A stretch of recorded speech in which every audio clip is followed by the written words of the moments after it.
ready for Luke's Box Office!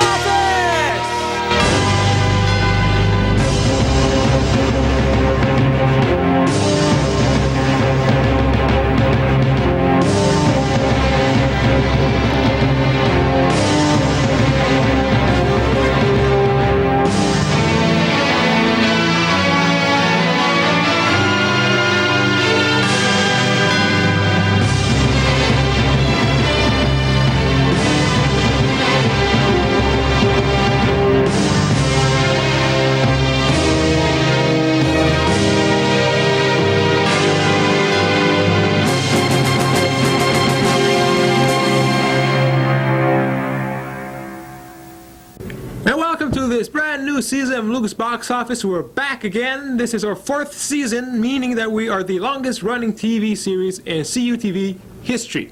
Well, not in CUTV history, but in recent history. Well, actually, in the past 3 years. Well, actually, since I've been here.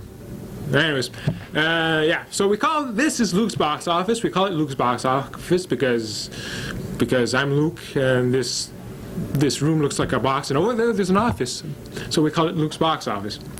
Now, and what we do here, we review movies. All the movies that come out, all those big movies, everybody are asking, am I supposed to pay $8 to go see this movie? We're going to tell you, no, you're not, because most of the movies out there are not worth $8. And that's about it. By the way, this semester we have there's a small change in the format. It's no longer $8. If you know our rating system, we have a maximum of $8. Well, the prices have gone up. Now to go see a movie these days, it's $8.50, which I found to be pretty ridiculous, because who wants to pay $8.50 to go see a movie? If you've seen this show at all, you know, and if you trust our judgment, you know that most of the movies out there are not worth $8, let alone $8.50. Okay, so if you go out there and you pay this amount of money to see a movie, you're getting ripped off all the time.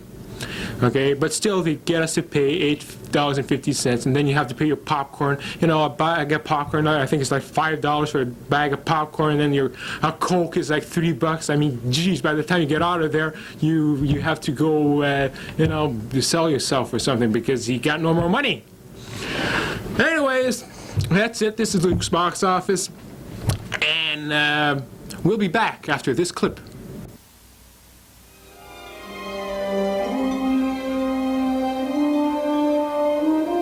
On February 21st, 20th Century Fox and George Lucas present the next chapter in the Star Wars Trilogy Special Edition. The Empire Strikes Back. Skywalker will join us or die. I'm not afraid. You will be. An epic adventure with a force all its own. You're not actually going into an asteroid field. They'd be crazy to follow us, wouldn't they? Where destinies are foretold. You will be tempted by the dark side. Fears are awakened. And secrets are at long last revealed. Obi-Wan never told you what happened to your father. Then, on March 7th, don't miss the final chapter of the Star Wars Trilogy, Return of the Jedi. Let's go! A time to take cover, for the final battle is about to begin. The Empire Strikes Back and Return of the Jedi. Both with newly enhanced visual effects, THX and digital sound, and a few new surprises.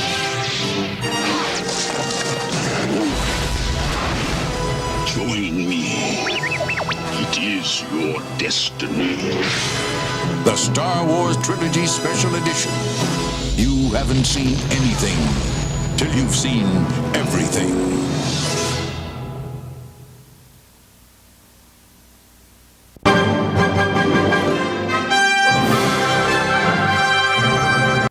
Mars Attacks. That weird movie that came out last Christmas that should not have been made. You know, when I first heard about this movie, I told myself, you know, Oh, good. Here's another one. We just saw a movie about aliens invading the Earth this summer. You know, Independence Day. That was bad enough. Now they come out with this one, and it's basically the same premise. And so I asked myself, why? You know, but then I saw the trailer and I told myself, you know, I'll go see it. It looks like a comedy. It looks funny, so I'll go see it. Big mistake. I should not have gone and seen this. I had a free pass, so I said, what the hell? What do I have to lose? Well, I lost my time. Mars Attacks is basically a spoof of 1950s science fiction movies. Those B movies like Plan 9 from Outer Space, Attack of the 50-Foot Woman, They Came, those kinds of movies. Those B movies, you know. The thing is, if they wanted to make a spoof of these movies, they should have done them in the 1950s when these movies were popular, when people could relate to them. Today, people haven't seen those B movies in 40 years, so how are we supposed to relate to these movies? We can't. We don't know why they're funny. We don't know why the sequences they show are funny. What they're basically doing in that movie is making fun of specific movies from the 1950s. But if you haven't seen those movies, you won't know why it's funny. And besides that, it's totally uneven. You know, it starts off with aliens conquering the Earth, destroying everything, and all of a sudden, Godzilla comes into the picture. Why? There's no reason to have Godzilla in this movie.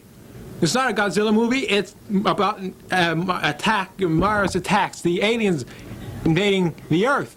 It's not Godzilla. Why?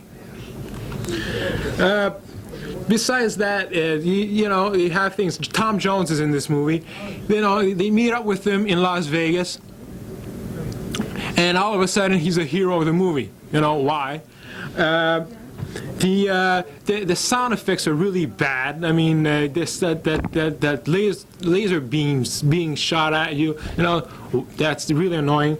And I didn't like it. It didn't hold out. I couldn't give it more than $1. Out of $8.50, I give it $1. Okay, I'll be nice, 2. No, not even. No, $1.50. $1.50. This movie is worth $1.50. If you pay any more to go see this movie, you're getting ripped off. So go see it at the Palace during the afternoon when it's $1.30. You'll be fine. Anything else, you're wasting your time. You're wasting your money. Go do something else. Okay.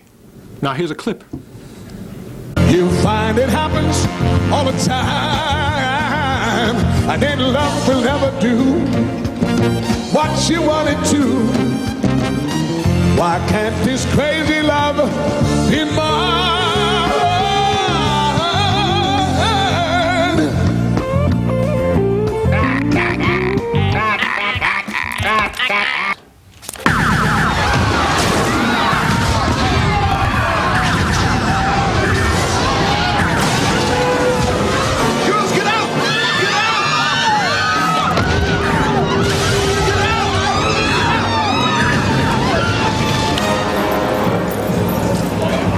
There's a Martian right behind me.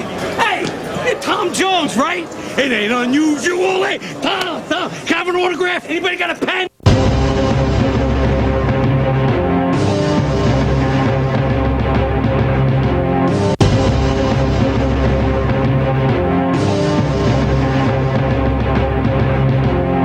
All right, now, if you have the choice between seeing Mars...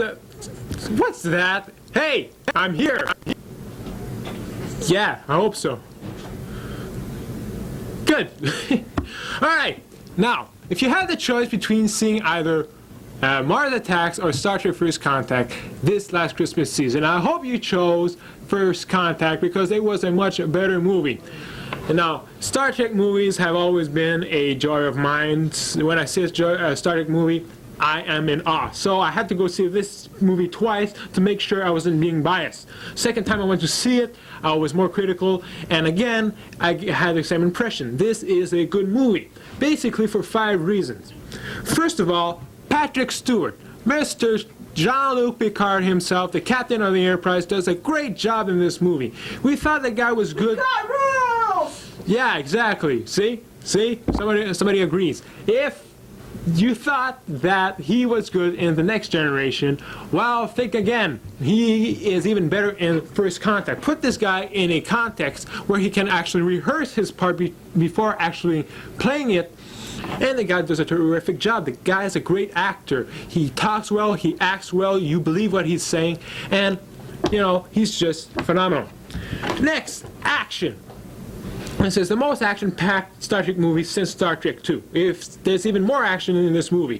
For those of you who don't like Star Trek because you say that it's too cerebral and you have to think about stuff all the time, that's the impression that people got out of Star Trek Generations, the previous movie to this one. Well, you don't have to think about that in this movie because this movie is jammed wall to wall with action. It starts out in action, it ends in action, and you just love it. Science, the special effects are great in this movie. There's a really good scene, a spacewalking scene. Captain Picard, Worf, and this other guy, they go walking on the hull of the Enterprise. And we haven't seen anything like this since Star Trek, the motion picture, the first Star Trek movie, where Spock went flying through space in his spacesuit. And that's something that I always thought there should be more in Star Trek. Space stuff. Instead of being stuck on a planet all the time or inside a ship, they should go out there in space and have this big battle in space, just one-on-one. And they have this in Star Trek First Contact. I loved it. Also, rock and roll. Finally. They've had all the other kinds of music in this movie, in Star Trek. I mean, they had jazz, they had classical, they had country, they had western. And I was asking myself, why don't they put the good music in Star Trek? Like, rock music, that good stuff, instead of putting jazz all the time. Not that jazz is not good, but rock and roll's better. And they have this, finally, and I love it. And last but not least, the direction. Jonathan Frakes, Mr. William Rockwell himself, directing his first movie.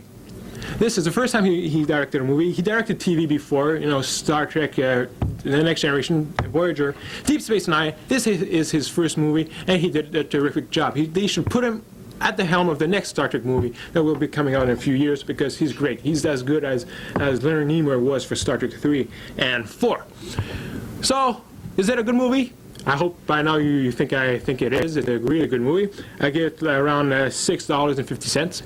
Oh, let's be nice, $6.75. Yeah. And go check it out. I think it's still in theaters. It should be at the Palace soon if it's not in big theaters yet. But yeah, go see it. And we will be back after this.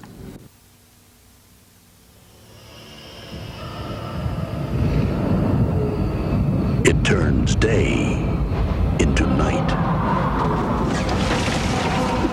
air into fire. Nothing in the world can compare to its power. The most awesome sight you will ever see may be your last. In the town of Dante's Peak, a volcano is turning nature into a nightmare.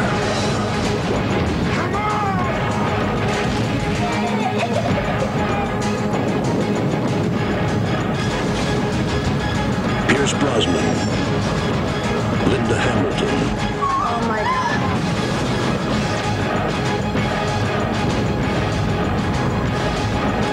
Dante's Peak.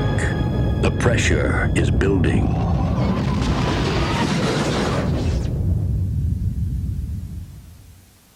My fellow Americans, this is the president. We are at war. No, actually, My Fellow Americans is the name of a movie that came out over the Christmas season again. It stars James Garner and Jack Lemmon, and what it is basically Grumpy Old Men Part 3. Except that instead of being just grumpy old men, these men are, ex-presidents of the United States. But you get the same treatment. Just these two old geezers bickering all the time, talking, insulting each other at every moment. But you know that by the end of the movie, they will have made up, they will become good friends, and everything will be great. So, it's a predictable movie. You know what's going to happen. Big wow. But that being said, this is James Garner and Jack Lemmon. And whenever you have these old guys in these movies, like these two or Walter Matthau, it's just great because these are good actors. They're good comedy actors. You remember them from The Odd Couple or from Maverick or from The Rockford Files, and you just say to yourself, boy, you know, I'd like to see these actors again. And here they are together doing these movies, and they are funny people, so it's worth seeing. But beyond that, it's not that great. If you want to go see it, okay, you can wait for it to come out on video. It's not worth going to see it at the theater. You're not going to get any more at the theater than you will on video. So you can, you know, wait for it to come out on video. So I give it $4 out of $8.50, which is the price of renting it on video. It's a good movie, but that's about it. Grumpy Old Man Part 3 is actually the name they should have gave to My Fellow Americans. Now, here's a clip. You made the right choice, Charlie. I hope so, Matt. Get in. President Douglas! It's my duty to officially serve you with a subpoena. Oh, God, did you have to do that? I've always admired you, sir. Hell, my ex-wife. Damn. Don't ever get a divorce, Charlie. I swear, half the time, I wish somebody just walk up and shoot me. Oh, God. Hey, what the hell are you doing here? Hey, what's going on, Douglas? What do you... Oh, my God, he's dead. Oh, my God. Hey, what the hell? Shut up, Kramer. Don't make a scene. What did you do? Oh, what did I do? Right, you caught me. We got into a huge argument about your cookbook, so I plugged in. You got a problem with my cookbook? Kramer, we are two ex-presidents of the United States, inches away from a dead man. This is not a good place for us to be. What were you doing with Reynolds? You know about Olympia, don't you? I know about the kickback you took. I didn't take any damn kickback. And what business is it of yours Let's anyway? not discuss it here. Where can we go and talk? I don't follow me.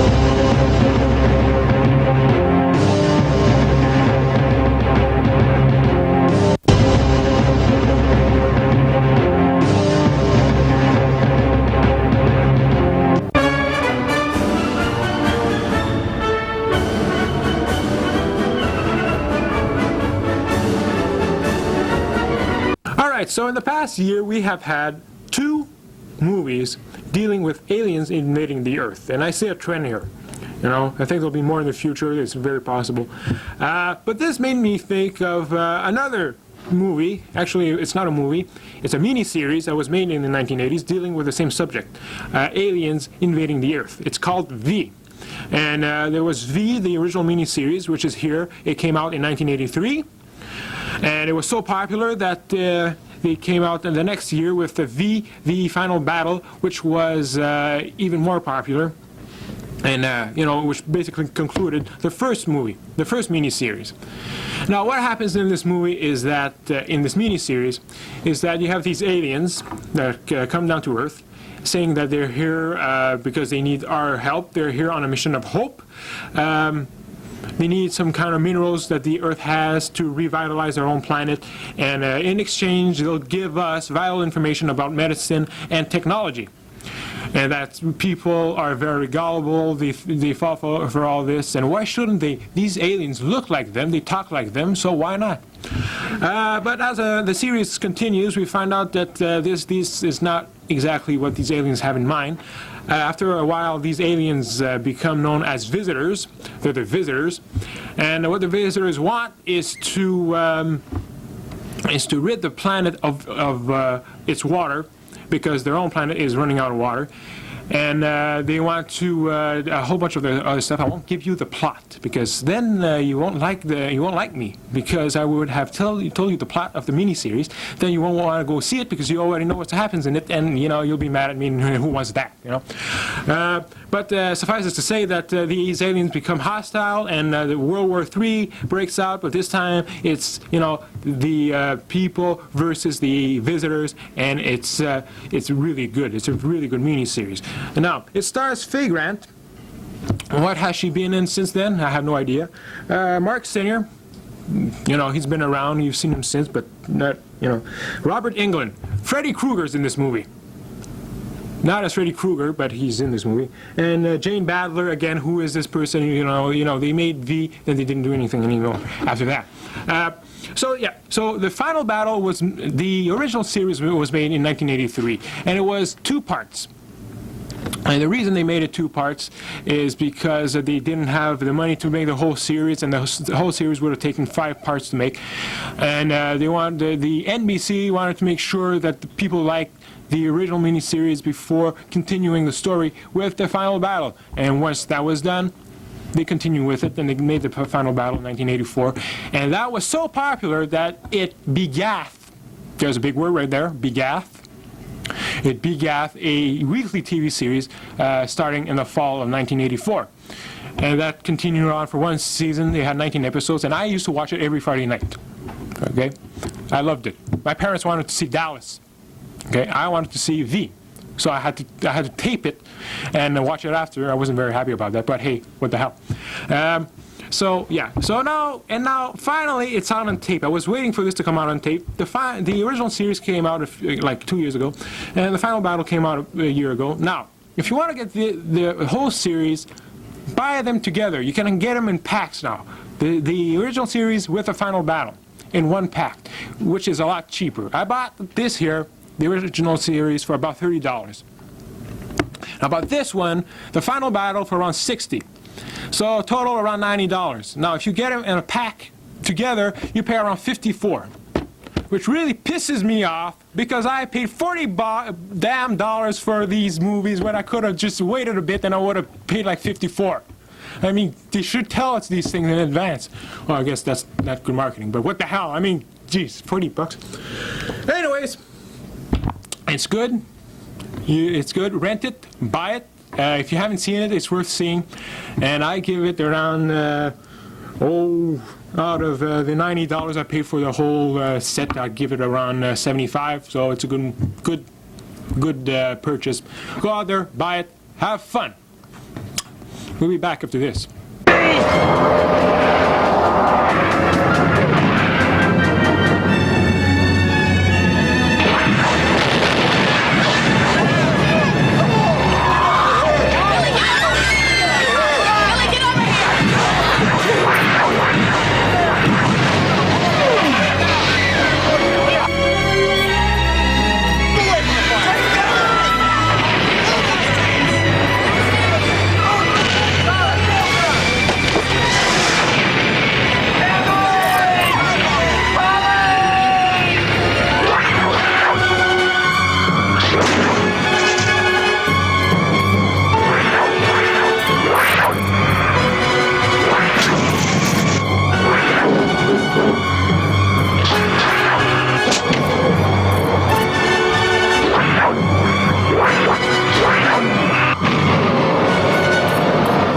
Sancho, nail that sucker.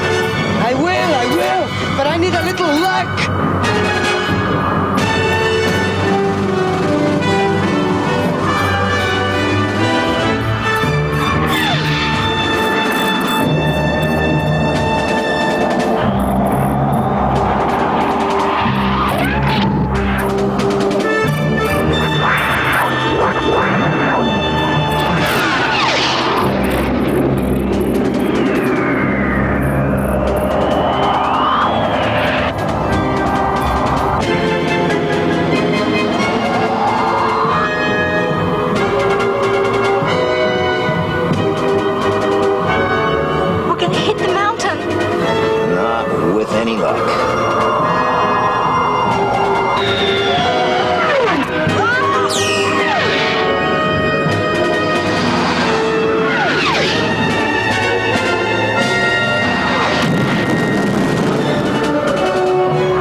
For another episode of Luke's Box Office. We'll be back again as usual in a couple of weeks with another new episode, so stay tuned. More movies, the same thing, so you drop by again, alright? Till then, the office is closed. This is the camera person speaking. This is a message for Lloyd, who's supposed to do VTR. Lloyd, you're so dead. That goes for both of us. Bye.